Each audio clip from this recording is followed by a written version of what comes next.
while you're thinking about it, we know that a lot of our discussions have revolved around infrastructure and transportation zones and transportation in general. While you're thinking, think about towns like Foster that don't have buses. No buses. Zero public transit, zero Ubers, zero Lyfts, zero any of that. No industry, no nothing. Keep that in the mix, because that's where the one-size-fits-all doesn't work out. And I do sound like a broken record. I was going to try to get through this meeting without speaking because of that. However, I think you just really, you touched on it. You know, you're talking about, you have to think about it. And well, in the 90s when they developed this, clearly they didn't think it through to the extent that we're seeing the pains of it now. I think they did the best they could. But the one size fits all does not, in any way, shape, or form, fit. We spoke about creating this extra layer, because we have so many layers, as you were saying. You know, if you could just get this undersecretary with their own staff, because managing all these layers and streamlining them will make it a more affordable process. So we're going to spend more money to hire more people because government's already too big and too confusing. So we're going to hire more people, make a new department to make it less confusing. That's what's driving up the costs. That's why it's impossible to buy an affordable house in Rhode Island for anyone. We can't just throw money at it and create new departments and expect that the problem's going to be fixed if the formula we're operating off of is flawed. And I'm telling you, it's flawed. You can't just apply 10% to every single municipality unless you've driven through them all and know them all intricately. It's not possible. You spoke earlier about other infrastructure issues with houses on the western part of the state. Whatever you build in Providence or Warwick or Johnston or Cranston, add $50,000 to $75,000 to that, because you have to have ISDS installed. You can't just simply put a Fernco onto the sewer and boom, you're on. You have to spend a lot of money engineering the ISDS, building the ISDS. You have to drill a well and pray to God you get good water. And then if you try to do density, well, what are you going to do? A two-bed ISDS occupies about 6,000 square feet of land.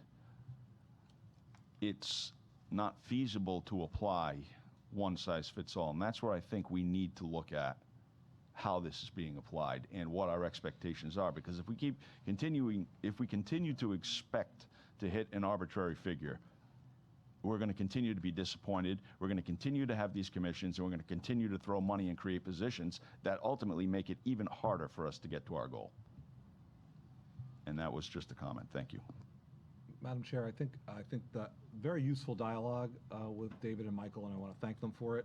I just want to hone in on one point, which is about the administrative structure, and shed a little bit more light. Michael, when you mentioned that, Representative, when you mentioned that there are multiple agencies of government already doing housing, and we're probably, because we've been talking a lot about the Housing Resources Commission, for example, I just want to note that's a volunteer body. That's a commission, like this is a task force. It's not a big bloated bureaucracy. There are 9 people who are staff members of the Office of Housing and Community Development, the only state agency devoted to housing, state administrative agency. The HFA, every state has an HFA, I believe. I don't know, maybe 53. 53 HFAs. A Housing Finance Authority is a different thing, and in many states, it doesn't carry out administrative duties. It's the bank for housing in many states. Now, we're blessed that Rhode Island Housing has taken on more, but it needs to perform its function and more. I'm for that, but to be clear, we don't have a significant housing personnel infrastructure in Rhode Island. We're not bloated. And what I want to note is, bless the Rhode Island Foundation for proposing a big number. I'm not commenting on the precise number, but $405 million.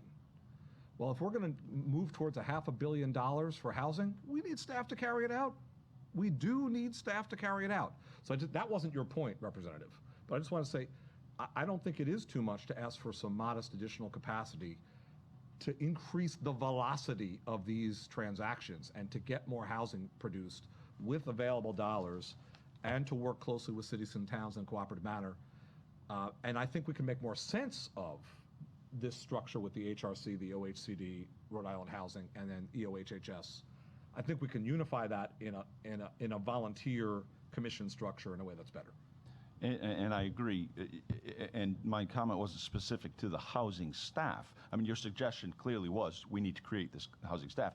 But for example, anything that has any sort of a wetland inclusion has to go before DEM, where the application will sit. And I am not lying. This is not an exaggeration. It will sit 18 months on the desk of one individual who reviews every single one of those applications just to look at it. It may not be approved for 2 years. 2 years, because there's a wetland in the property and it's too close to it.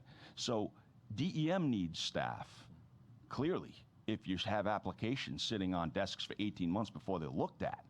So this isn't just the housing staff or department or czar or whatever term it is we decide to use. This is systemic. This is through every element of government, local and state. So streamlining is important, and an office like that could do good towards streamlining it, but it has to understand just exactly what it's streamlining. It has to streamline all of that, everything, because you can come up with the greatest mousetrap in housing, but when that mousetrap's application sits on the desk at DEM because they've been understaffed and underfunded for the past 40 years, it's not going to help anyone. That's my point.